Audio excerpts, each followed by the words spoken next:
আওয়ামী লীগ এবং আপন তারা ভাই এবং তারা বিভিন্ন জায়গায় বলার চেষ্টা করছেন যে তারা এখন আওয়ামী লীগ এবং বিএনপি ২ দল এক হয়ে গিয়েছেন এবং জামাতের বিপক্ষে তারা অবস্থান নিয়েছেন। হাত দিলেন কেন? আমি আপনার গায়ে হাত দিই। আপনি আমার নেক কেন উঠালেন? আপনি আমার নেক কেন আপনাকে কেন দেখাবো?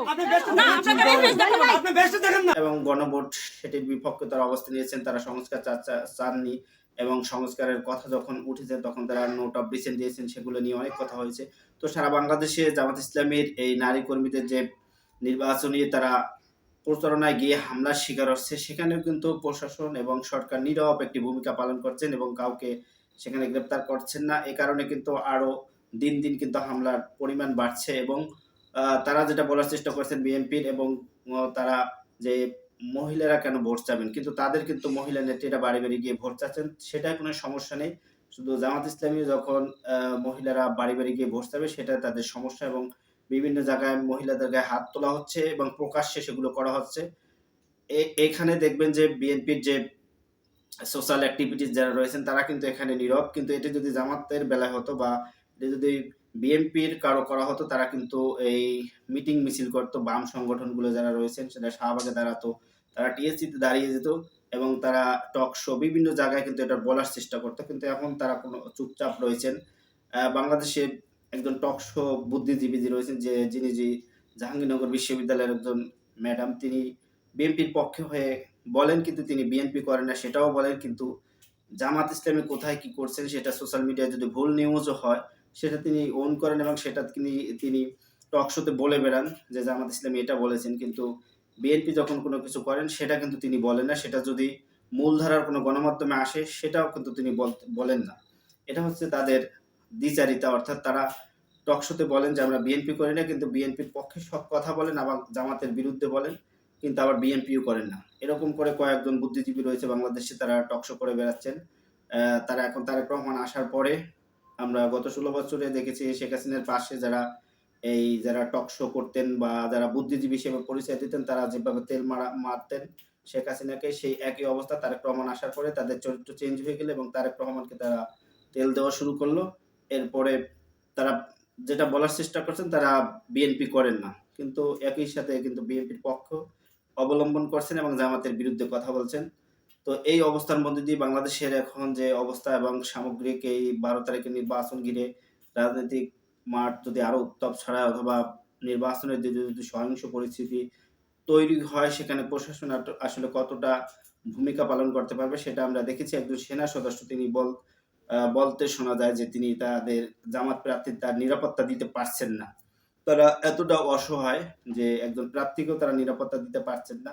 যে সেনাবাহিনীকে আমরা ৫ই আগস্ট দেখেছি মানুষ যে পরিমাণ শ্রদ্ধা করতেন এবং তাদেরকে কোথাও তাদের যে পরিমাণ সহযোগিতা করেছেন এবং তাদেরকে কেউ একটা ফুলের টোকাও দেয়নি, সেখানে কিন্তু তারা গোপালগঞ্জে গিয়ে হামলার শিকার হয়েছেন। তাদের গাড়ি পোড়ানো হয়েছে।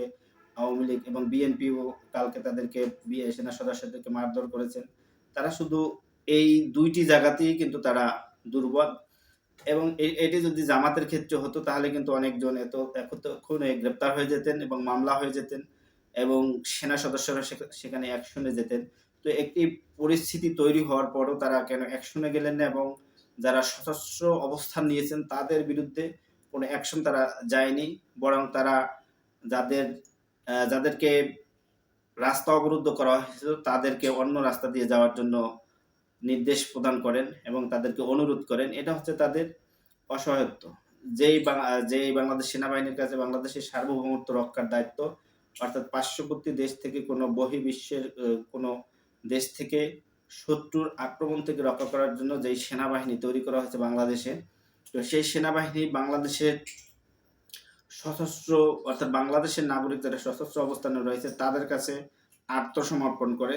তাদের কাছে আসলে বাংলাদেশের সার্বভৌমত্ব কতটুকু সুরক্ষিত থাকবে এবং তারা যখন এই বহির্বিশ্বের আক্রমণ হবে তারা আসলে যুদ্ধের ময়দানে শত্রুদের কিভাবে মোকাবেলা করবে সেটা নিয়ে কিন্তু নেটিজেনদের প্রশ্ন রয়েছে যে তাদের যে সার্বভৌমত্ব রক্ষার তারা শপথ নিয়েছিলেন, আসলে এই গত 16 বছরে কি ধরনের কোঠায় অথবা সুপারিশকৃত যেসব চাকরি চাকরিযুক্ত হয়েছেন তাদের অবস্থান, তারা আসলে কোন এজেন্ডা নিয়ে কাজ করছেন কিনা সেটা কিন্তু এখন প্রকাশ্যে আসা শুরু হয়েছে এবং 5ই আগস্টের পরে সরকার যে ভূমিকা নেওয়া উচিত ছিল সেটি না নেওয়ার ফলে তারা এখন কিন্তু নীরব ভূমিকা পালন করছেন। পুলিশ সেখানে কোন পক্ষই অবলম্বন করেনি, অর্থাৎ তারা জামাত নেতাদেরকে, বিএনপি নেতাদের কাছে ছেড়ে দিয়েছেন এবং সেখানে তারপরে এই ঘটনা ঘটে তারা কোনো অ্যাকশনে না যাওয়ার ফলে। তো এই পুলিশ আগে থেকেই কিন্তু একটি পক্ষ নিয়েছেন, যার ফলে কিন্তু 5ই আগস্ট পুলিশের উপর যে মানুষের আক্রোশ ছিল সেটি কিন্তু তারা দেখতে পেয়েছিলেন। তারপরেও কিন্তু তাদের সেই চরিত্র তাদের চেঞ্জ হয়নি। তাদের উপর যে বাংলাদেশের মানুষের জানমাল নিরাপত্তা এবং মানুষের নিরাপত্তা বিধান করা, তারা সেই শপথ দিয়ে চাকরি নিয়েছেন, কিন্তু তারা বাস্তবে সেগুলো করছেন না। তারা যেকোনো রাজনৈতিক দলের হয়ে তারা কাজ করেন এবং রাজনৈতিক দলের পক্ষ নিয়ে থাকেন। সেই কারণে কিন্তু 5ই আগস্ট ঘটেছে। সেটা কিন্তু তারা এখন ভুলে গিয়ে আবার সেই একই কাজ করে যাচ্ছেন এবং একই কাজে তারা লিপ্ত হচ্ছেন। তো বাংলাদেশে আসলে বারবার শুধু গণঅভ্যুত্থান কেন হয়, একটি সরকারকে হটানো হয়, এই প্রায় যে কয়েকটি গণঅভ্যুত্থান হয়েছে, সরকারকে হটানোর মধ্য দিয়েই কিন্তু গণঅভ্যুত্থানগুলো ঘটেছে। কেন হচ্ছে? এই বাংলাদেশের প্রশাসনিক ব্যবস্থা এবং আমলাতন্ত্র, এবং এই আমলাতন্ত্রের কারণে একজন স্বৈরশাসক তৈরি হয় এবং পুলিশের কারণে এবং আইন শৃঙ্খলা রক্ষাকারী বাহিনী একজন স্বৈরশাসক তৈরি করে এবং সেখানে সরাতে গেলে মানুষকে রক্ত দিয়ে আবার গণঅভ্যুত্থান করে, তারপর কিন্তু সেই সরকারের পরিবর্তন করা হয়। এটা শুধু এই প্রশাসনের কারণে, যেমন গত 15 বছর শেখ হাসিনাকে টিকে রাখিছিলেন, প্রধানমন্ত্রীকে টিকিয়ে রেখেছিলেন এই প্রশাসন এবং ডিজিএফআই, এনএসআই যারা রয়েছেন। প্রশাসন সর্বোচ্চ চেষ্টা করেছেন গত নির্বাচনগুলো সরকারের পক্ষে কাজ করার জন্য, সেগুলো করে শেখ হাসিনাকে টিকিয়ে রেখে তাকে স্বৈরশাসক বানিয়েছে, যার ফলশ্রুতিতে 5ই আগস্ট ঘটেছে। তো সেই ধরনের কোনো পরিকল্পনা থাকলে প্রশাসন আবার সেই একই কাজ করে যাচ্ছেন।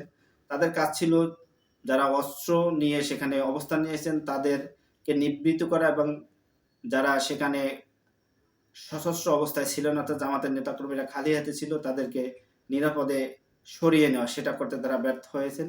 এবং সেটা করতে গিয়ে যদি এখানে স্বরাষ্ট্রমন্ত্রী যিনি রয়েছে, স্বরাষ্ট্র উপদেষ্টা, তারও দায়ভার রয়েছেন, কিন্তু তিনি সেখানে কেন নির্দেশনা দিলেন না? সেখানে ডিসি ছিলেন, এসপি ছিলেন, তাদেরকে কেন নির্দেশনা প্রদান করা হয়নি যে তাদেরকে যেন সেখান থেকে নিরাপদে সরিয়ে নেওয়া হয়? সেটা তারা করতে পারলেন না। তো স্বরাষ্ট্র উপদেষ্টার কিন্তু এখানে বেশি সবচেয়ে দায়। আমরা গোপালগঞ্জের ঘটনাটা যেটি দেখেছি, সেখানে কিন্তু স্বরাষ্ট্র উপদেষ্টা নিজে বসে থেকে সেনাবাহিনী এবং সকল প্রশাসনকে নির্দেশনা প্রদান করেছিলেন যে এনসিপি নেতাদেরকে যেভাবে হোক সেখান থেকে সেভ এক্সিটে বের করা। সেখানে লাশও পড়েছিলেন 5 জন। তো এই বিএনপির বেলায় কিন্তু সেটা ভিন্নরূপ। বিএনপি কিন্তু বাংলাদেশের বিভিন্ন জায়গায় তাদের অন্তর্মহলে প্রায় 100 থেকে 200 লোক নিহত হয়েছেন।